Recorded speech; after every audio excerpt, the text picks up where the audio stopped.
രാഹുൽ ഗാന്ധിയുടെ ഭാരത് ജോഡോ ന്യായ് യാത്ര ബി.ജെ.പിക്ക് വീണ്ടും തലവേദനയായിരിക്കുകയാണ്. തെരഞ്ഞെടുപ്പ് അടുത്തു വന്ന സമയത്ത് ജനങ്ങളുടെ കണ്ണിൽ പൊടിയിടാനായി രാഹുൽ ഗാന്ധി നടത്തിയ ഭാരത് ജോഡോ യാത്ര വൻ തട്ടിപ്പാണെന്നാണ് ബി.ജെ.പി നേതാവിന്റെ വെളിപ്പെടുത്തൽ. യാത്രയുടെ പല സമയങ്ങളിലും വാഹനത്തിലും മറ്റു ബുദ്ധിമുട്ടേറിയ സാഹചര്യങ്ങളിലും രാഹുൽ ഗാന്ധിക്ക് പകരം ഉണ്ടായിരുന്നത് അദ്ദേഹത്തോട് രൂപസാദൃശ്യമുള്ള അപരനായിരുന്നു എന്ന വെളിപ്പെടുത്തലാണ് ആസാം മുഖ്യമന്ത്രി ഹിമന്ത ബിശ്വ ശർമ്മ ഇപ്പോൾ നടത്തിയിരിക്കുന്നത്.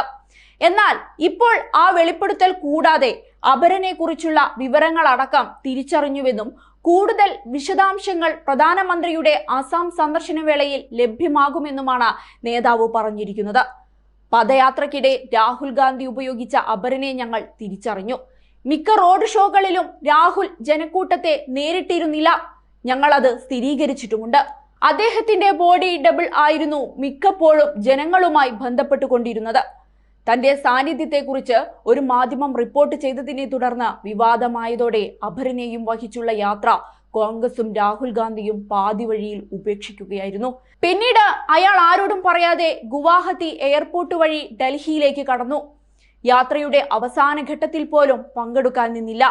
ശനിയാഴ്ച മുതൽ 2 ദിവസത്തെ സന്ദർശനം പൂർത്തിയാക്കി പ്രധാനമന്ത്രി നരേന്ദ്രമോദി സംസ്ഥാനം വിട്ട് കഴിഞ്ഞാൽ ഈ വിഷയത്തിൽ ഒരു പത്രസമ്മേളനം വിളിച്ച് അപരന്റെ ഐഡന്റിറ്റിയും മറ്റു വിശദാംശങ്ങളും വെളിപ്പെടുത്തുമെന്നും ശർമ്മ പറയുന്നുണ്ട്.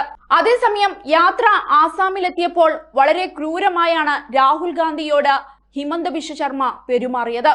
വടക്കുകിഴക്കൻ സംസ്ഥാനങ്ങളിൽ രാഹുലിന്റെ യാത്രയ്ക്ക് തണുത്ത പ്രതികരണമായിരുന്നു ലഭിച്ചത്. ആസാമിൽ പോലീസുമായി കോൺഗ്രസുകാർ പലയിടത്തും ഏറ്റുമുട്ടിയതും ജനക്കൂട്ടം പ്രധാനമന്ത്രിക്ക് ജയ് വിളിച്ചതും രാഹുലിനെ നിരവധി സ്ഥലത്ത് തടഞ്ഞതും യാത്രയെ വിവാദത്തിലാക്കി.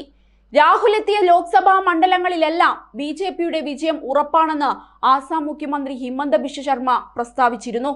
അയോധ്യയിലെ രാമക്ഷേത്ര പ്രാണപ്രതിഷ്ഠാ ചടങ്ങുകൾ ബഹിഷ്കരിച്ചതു മുതൽ രാഹുലിനും കോൺഗ്രസിനുമെതിരെ വലിയ പ്രതിഷേധമാണ് ഉയരുന്നത്.